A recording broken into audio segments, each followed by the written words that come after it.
Rina, a 27-year-old travel blogger, was famous for visiting haunted places and writing about them.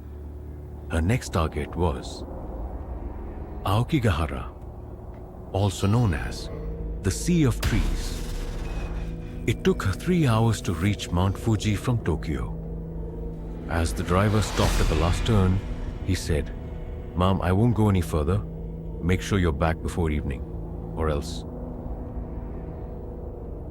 He left the sentence unfinished and turned the car around. The moment Rina stepped into the forest, she felt a strange stillness. No birds chirped, no rustle of wind in the leaves.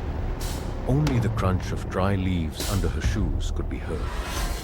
Rina was recording video with her camera and jotting down notes in between. Strange red cloth knots are tied around the tree trunks. Here and there, old tents and sleeping bags are lying abandoned. About an hour later, Rina saw a broken wooden cabin between the trees. The door was half open, and inside, pitch darkness. She stepped in cautiously. On the wall, someone had written something in Japanese. When she used her phone's translator, it read "They onbi." "They might leave you, but I never will." Rina immediately decided to step outside, but as she turned, the door slammed shut.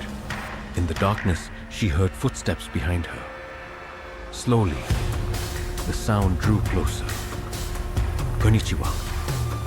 A cold voice whispered in her ear. Rina turned around on her own. No one was there. She switched on her torch and saw an old picture hanging on the wall. In it were 3 people. And the girl standing in the middle looked exactly like Rina. Panicking, she bolted out. But the further she ran, the denser the forest seemed to grow. Her GPS had stopped working, and there was no network on her phone. A little ahead, she noticed a red rope tied between the trees. Visitors often use such ropes to find their way in the forest. Rina grabbed the rope and started following it. After a while, she sensed someone standing ahead. A tall, thin figure. Head bowed, hair falling forward, holding an old paper lantern in hand. Trembling, Rina asked, "Tush, hello? Can you help me?" The figure slowly raised its head. Its eyes were completely black, and its mouth slit open all the way to the ears. Rainy ran. Now from all directions, different voices began to call out. Someone calling her name. Someone saying, "Stay right here." Someone crying. Her breathing grew frantic. She felt like the trees themselves were closing in on her. Suddenly, she saw dozens of people dressed in white surrounding her. Their faces were blurred, eyes hollow, and their hands as cold as ice. One leaned to her ear and whispered, "You will not leave here alive." Rina screamed, but it was as if her voice was swallowed by the darkness.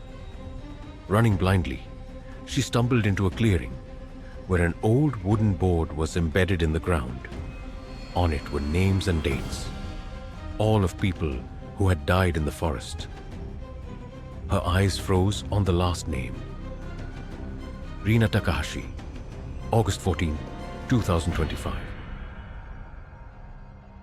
At that very moment, her torchlight went out, and everything was swallowed in absolute darkness. 2 days later, local police found a camera and a torn diary deep inside the forest. In the last frame of the video, only Rina's face was visible, but her eyes were now black, and she leaned close to the camera, whispering, "You come too." Then the screen went black.